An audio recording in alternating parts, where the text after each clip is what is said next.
matadero de Esteban Echeverría no transcurre acá. No, porque los mataderos originales no estaban acá. A principios de 1800 había 3. Los corrales de Miserere, en el barrio de Once, los del norte, en lo que hoy es Las Heras y Pueyrredón, y los corrales de la Convalecencia en Barracas. Ahí en Barracas es donde transcurre el matadero de Echeverría. En el matadero de la Convalecencia. Echeverría lo nombra varias veces en el texto, al matadero de la Convalecencia. Mira, acá lo tengo. También habla del matadero del Alto o los corrales del Alto. Y después dice, el matadero de la Convalecencia o del Alto, cito, en las quintas del sur de la ciudad. ¿Y en qué año lo escribió Echeverría? Más o menos en 1840, cuando tuvo que exiliarse. Es la primera gran crónica que se escribe acá. Por eso es nuestro libro fundante, es una muy buena crónica. Además, el matadero. Y es una crítica al rosismo, por supuesto. Echeverría hace descripciones muy duras del rosismo a través del matadero. Lo elige para ejemplificar la barbarie, podríamos decir.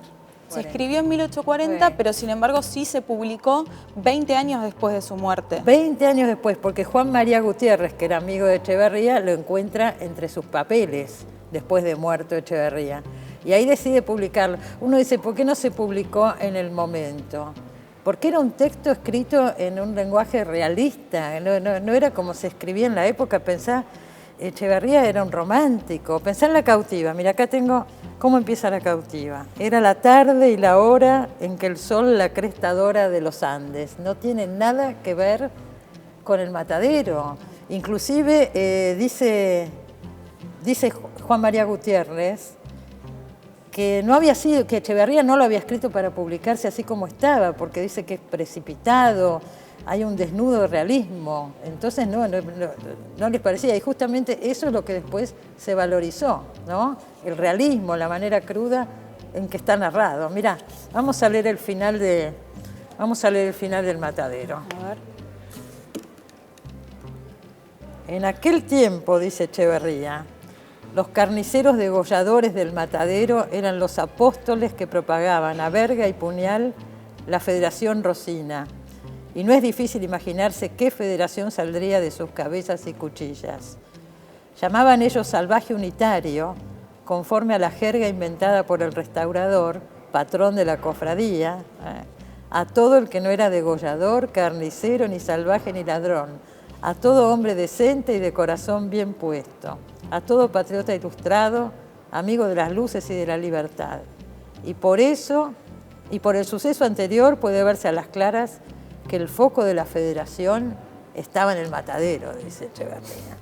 Pero más allá del matadero, hay que pensar que, aunque no transcurre el cuento en el barrio de Mataderos, lo cierto es que los frigoríficos fueron el motor del barrio. Fue creciendo el barrio desde su origen, poblándose por trabajadores vinculados a esta actividad, a los frigoríficos. Bueno, decías, sí, hay otros autores también que nacieron en Mataderos, pero también que escribieron sobre el barrio. Por ejemplo, Alberto Breccia, ¿no? Que fue uno de los dibujantes del Eternauta. Su taller o escuela se llamó El Tripero, y se llamó El Tripero justamente porque él fue tripero en los frigoríficos del barrio, ¿no? Era un trabajador de los frigoríficos. Exactamente, y Breccia también ambientó algunas de sus historias en Mataderos, como por ejemplo Un tal Daneri, con guiones de Carlos Trillo, un par de historietas de Guillermo Sacomano también, y algún que otro episodio de Perramus. También escribió sobre el barrio Celedonio Flores, nada menos, el autor de tangos inolvidables que cantó Gardel, ¿no? ¿Él era de Mataderos también? No, no era de Mataderos, era de Villa Crespo. Te iba a decir, el bulín de la calle Ayacucho, recordemos los tangos, Mano a Mano. Era de Villa Crespo, pero contribuyó a formar una mitología de Mataderos. Acá tengo un libro que nos costó conseguir, Chapaleando Barro, de Celedonio Flores, donde hay poemas dedicados a distintos barrios. Y hay uno justamente que se llama Mataderos. Voy a leer el comienzo. Dentro de la capital y ante el progreso altanero, vos sos el nido de hornero que no arrasó el vendaval. Sos un trozo de arrabal oliendo a pampa y leyenda, que se aguanta en la contienda con altivez y porfía, comento de pulpería y payada de trastienda, dice Celedonio Flores, hablando de Mataderos. Bueno, Celedonio Flores, decías, no nació en Mataderos, pero el que sí nació en Mataderos es Geno Díaz. Geno Díaz fue un montón de cosas. Fue escritor, periodista, novelista, guionista de televisión. De hecho, él fue uno de los guionistas de los famosos monólogos de Tato Bores, los monólogos de televisión de Tato. Él escribió varias novelas, Geno Díaz, como Kermés, La Cueva del Chancho, y también un libro que se llama Bazar de 0,95. Ahí Geno Díaz retrata lo que fue el Mataderos de los años 50, de los años 60. Y además, mira, acá lo tengo, Geno Díaz, Bazar de 0,95, y lo dedica a prominentes ciudadanos de Mataderos. Y ahí nombra a Alberto Breccia, dibujante, José Ángel Trelles, cantante y compositor, Saúl Ubaldini, era de Mataderos, sindicalista, Adolfo García Grau, actor, Juan Carlos Copes, bailarín, bueno, la lista es larga, ¿no? Todos prominentes ciudadanos de Mataderos. Y no solo está dedicado a los prominentes ciudadanos de Mataderos, sino que también en Bazar de 0,95 aparecen los nombres de un montón de calles del barrio, de los bailes en el Club Nueva Chicago, muchísimos datos más sobre Mataderos. Y el protagonista justamente de esta novela trabaja en un bazar y por ahí pasan los distintos personajes, se retratan todas las andanzas, siempre en un tono costumbrista, popular. Intercala también letras de algunos tangos, como por ejemplo los de Celedonio Flores, entre otros también, pero los de Celedonio están. Y bueno, y al final, después de contar historias bastante tremendas, dice lo siguiente, vamos a leer un fragmento. Ustedes lo han ido viendo, aquí no pasa nada. No es que uno hable por el gusto de hablar. La vida en los barrios transcurre sin pena ni gloria. Los diarios se acuerdan de que existimos solamente cuando hay un asesinato, cada muerte de obispo, o un incendio, o cuando algún figurón se atreve a llegar hasta aquí, obligado por circunstancias políticas, y una vez que se van los fotógrafos, los camarógrafos de TV y los chamulletas, empezamos otra vez con la agonía gris de todos los días, dice Geno Díaz. Bueno, y Geno Díaz habla de asesinatos, y hay otro autor que también habla del barrio, y es Carlos Busquet, más contemporáneo, más reciente. Busquet, de hecho, murió hace poco, en el 2021, de un infarto. Sí. Busquet no nació en Mataderos, pero sí escribió sobre el barrio. Él nació en Chaco. ¿En la provincia del Chaco? En la provincia del Chaco. Tiene dos libros que son excelentes, que tuvieron mucha repercusión. Uno es la novela Bajo este sol tremendo y el otro es un libro de no ficción que se llama Magnetizado. Magnetizado transcurre en Mataderos y cuenta la historia de un asesino de taxistas, de Ricardo Melonio, que en 1982 mató a 4 choferes aparentemente sin motivo, sin saber por qué, sin ningún móvil. Y Carlos Busquet lo visitó varias veces a Melonio en la cárcel y de esas visitas es el resultado del libro Magnetizado, que es un libro de no ficción que lo podemos comparar en un punto a Sangre Fría de Truman Capote. En septiembre de 1982 tuvo lugar en la ciudad autónoma de Buenos Aires una extraña, breve y a su manera sobria serie de asesinatos. A lo largo de una semana, en un radio de pocas cuadras del barrio de Mataderos, fueron hallados los cuerpos sin vida de 4 taxistas. Todos los cadáveres aparecieron en horas de la madrugada, caídos sobre el asiento delantero de sus automóviles, cada uno de ellos con un orificio de ingreso de bala calibre 22 en la sien derecha. Los taxis, estacionados en esquinas oscuras, con las luces internas y el motor apagados, los faros delanteros encendidos. No había evidencia de robo, aunque siempre faltaba la documentación del vehículo y de la víctima. Salvo en el último incidente, los relojes tarifadores estaban puestos en cero. Que es bien como una crónica, ¿no? Está contado. Muy. Bueno, pero pensaba, seguramente el escritor al que más se relaciona, que más ha escrito sobre Mataderos, es Guillermo Sacomano.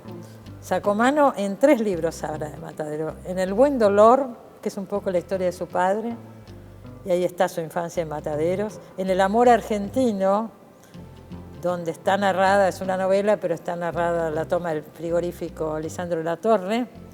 Y en El pibe, donde vuelve a su infancia. El pibe empieza así. El primer capítulo se llama Mataderos. En las mañanas de invierno, dice Sacomano, los camiones de Hacienda estacionan por la avenida Directorio, enfilados hacia el frigorífico Lisandro de la Torre. En la negrura de las jaulas el ganado se mueve nervioso, presintiendo su destino de corral y matadero. Si un animal se cae en el interior de la jaula, entre los cuerpos y las patas, los mugidos y los golpes, la bosta salpica fuera del camión. En esas mañanas de invierno, cuando vamos al colegio, no hay que pasar cerca de los camiones. Una salpicadura puede enchastrarte el guardapolvo blanco y almidonado. Cruzando Directorio hacia el norte empieza el empedrado, a diferencia de nuestras calles que son de tierra y tienen zanjas. De aquel lado se es más de clase media que acá. Apenas una cuadra más al sur, donde el hedor del ganado, la pestilencia de las curtiembres y el agua estancada de las zanjas enrarecen el aire que todavía es de campo. Acá la clase media decae en un proletariado peronista con ínfulas de pequeña burguesía. Y hay otro párrafo que seleccionamos. ¿Lo querés leer vos, Viole? A ver. El barrio termina en el arroyo Sildañez, donde flotan los desperdicios de las curtiembres. Del arroyo para acá, dicen los pretenciosos, se está en Floresta. De aquel lado, y los vecinos lo dicen despectivamente, es Mataderos. Para mi madre, que terminó el secundario y se recibió de perito mercantil, vivimos en Floresta. A mi padre, esta presunción lo disgusta. Esos quieren olvidar de dónde vienen, se enoja. Quieren borrar su origen. Pero nadie puede contra la memoria, por más que se la entierre. Nadie, repite. Vivimos en Mataderos, dice. Militante socialista, mi padre no defiende solo su origen. También marca una conciencia de clase. A muchos les avergüenza ser obreros, dice. Preferirían ser oficinistas. Como si los cagatintas no fueran proletarios de cuello blanco. Y mi padre lo dice porque nació de aquel lado del arroyo.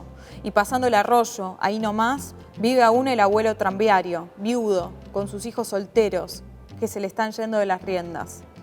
Adentrándose en Mataderos, se atraviesan quintas y potreros. El barrio es un caserío habitado por los inmigrantes, los criollos y el malevaje. Se habla de milongas y minas fatales, de naipes y ginebra, de carreras de caballos y guapos, de ladrones y pistoleros que tienen en jaque a la policía. Mal ambiente, dice mi madre.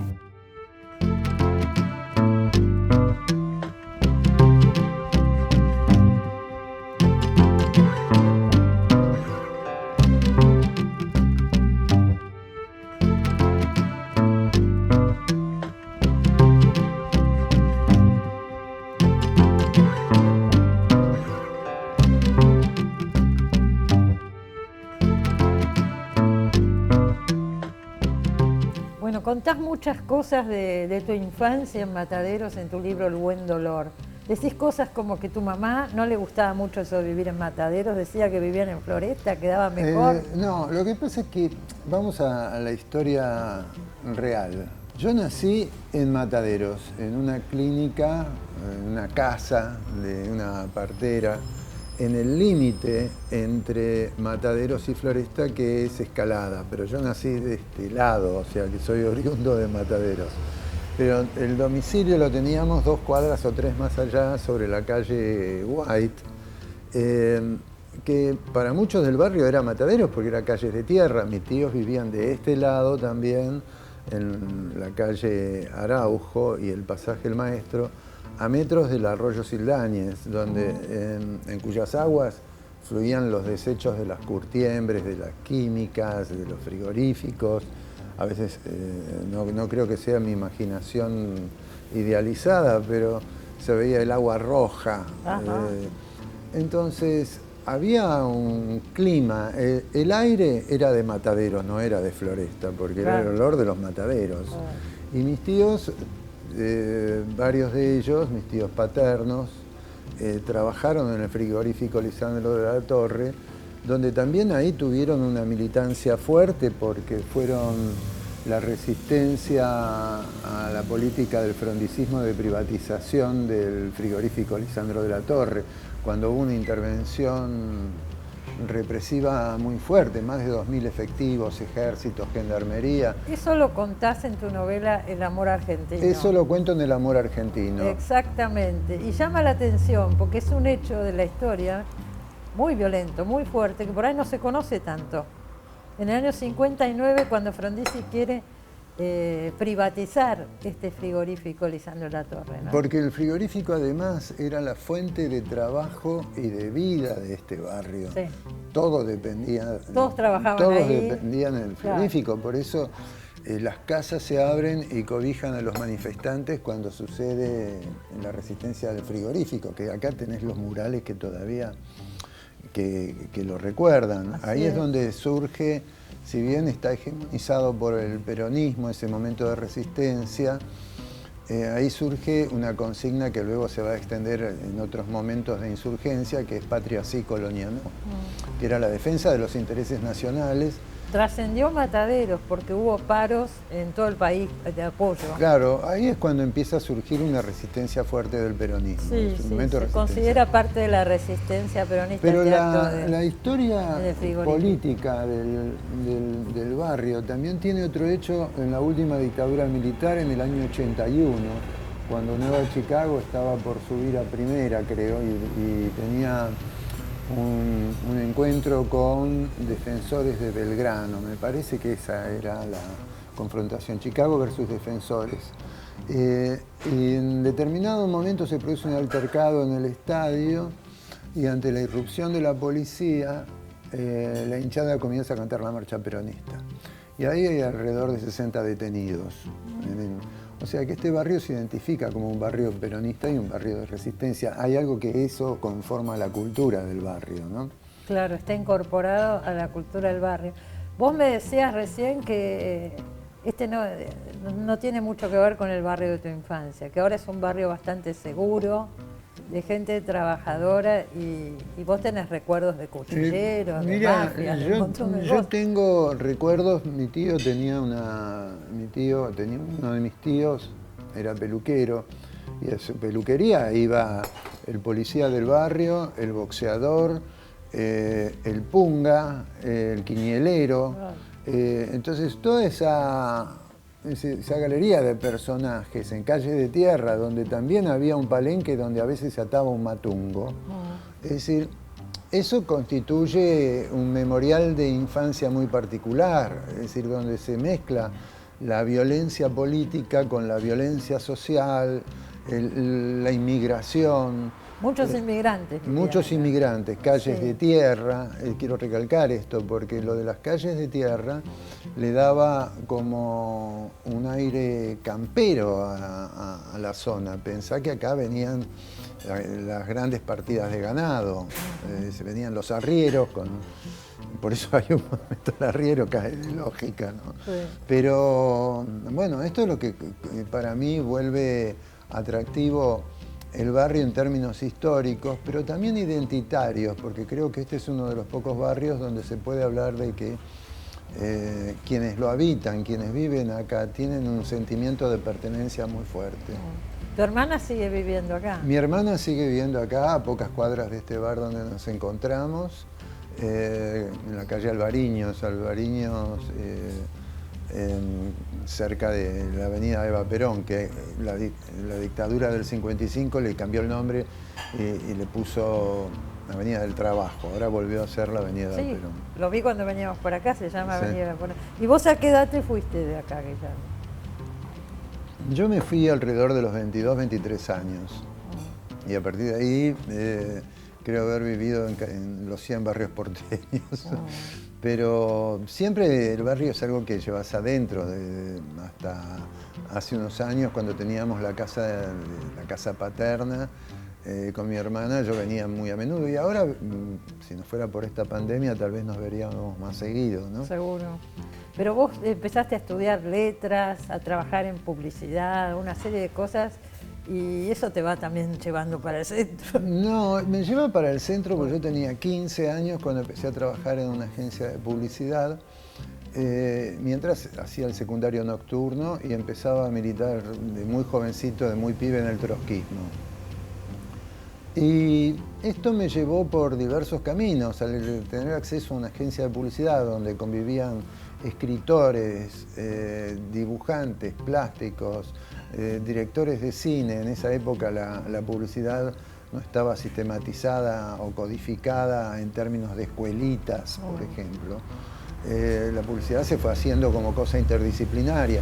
Y todo eso a mí me moldeaba. Empecé a armar mi biblioteca, si bien en mi casa había una gran biblioteca porque mi padre había sido sindicalista, gremialista, perseguido. Pero te pregunto, vos decís que este es un barrio peronista y era un barrio peronista. Tu papá no era peronista, era socialista. Mi padre ¿cierto? era socialista, pero mi madre era peronista. Ah, tu mamá sí. Eran las típicas tensiones familiares de esos años y muchos parientes de la familia eran peronistas y se armaban unas discusiones terribles, ¿no?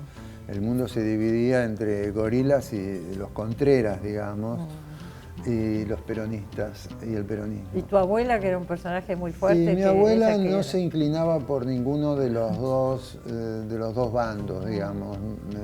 Mi abuela había sufrido mucho en España, mi abuela materna había sufrido mucho en España, una historia de pobreza y sometimiento muy densa, y prefería no entrar en estas discusiones, no participaba. Pero de todos modos ella trataba de mantenerse ahí en un delicado equilibrio. Pero bueno, en ese momento que yo a los 15, 16 años salgo a la calle, es cuando descubro también la literatura de manera más fuerte. Y entonces esta conjugación de literatura y calle, que para mí la encuentro en Roberto Arlt. Roberto Arlt, ¿por qué? Porque Roberto Arlt para mí era como la guía Peuser. Yo iba caminando una calle de San Telmo y pensaba, bueno, esta es la calle Chile, por acá viene caminando Ardoshain. A ver, es decir, identificaba los barrios en eso. Del mismo modo, uno pensaba también el sur, a partir de la quinta de Temperley del astrólogo. Es decir, descubrí otro universo. Y creo que esto me lo dio también Mataderos, porque Mataderos me dio esa cosa que teníamos los pibes como de arrojo, de valentía, de osadía, de medirse. Había como una ética, ¿no? entre nosotros los pibes. A punto tal de que a veces los pibes se dividían en bandas de barrio, parecía que el barrio cambiaba de una cuadra a la otra, vos sos de otro barrio. Pero bueno, esto es mi parte de infancia. Hay dos figuras que me parece que hay que subrayar. Una es Celedonio Flores y la segunda es Esteban Echeverría. Uy, dos figuras muy distintas, vamos por partes. Pero me gusta tomarlas porque las dos tienen que ver con un fenómeno común que es la violencia. Lo que Celedonio hace con el tango es rescatar, digamos, poner en primer plano la figura de los cuchilleros, de los guapos. Exactamente. ¿No? Y hace como una mitología de Matadero. Y empieza a configurar esa historia mítica. Pero también hay otro antecedente, porque el significante matadero remite a Echeverría por el matadero, que es uno de nuestros primeros textos. David Viñas dice algo muy interesante, que en el matadero comienza la literatura argentina y se inicia alrededor de una metáfora mayor, que es la violación. Es decir, es el nacimiento de nuestra literatura y nuestra literatura nace con la violencia política. Algo que viene signando este barrio también, la violencia política. Recién hablábamos de la toma del frigorífico. Claro. Entonces, yo creo que son datos que aportan, fijan la identidad de un lugar, porque hay una historia muy vital, una historia muy latente todavía en estos tiempos que vivimos. Estoy hablando de una historia que parece pasada, pero que yo al caminar por estas calles la recorro, ¿no? ¿Te emociona un poquito? Totalmente. Cada vez que... Me emociona, pero no me emociona la parte, ¿cómo te diría? Como very typical turística de la feria. A mí me emociona el barrio, venir en día de semana y caminarlo en día de semana cuando uno lo ve en actividad.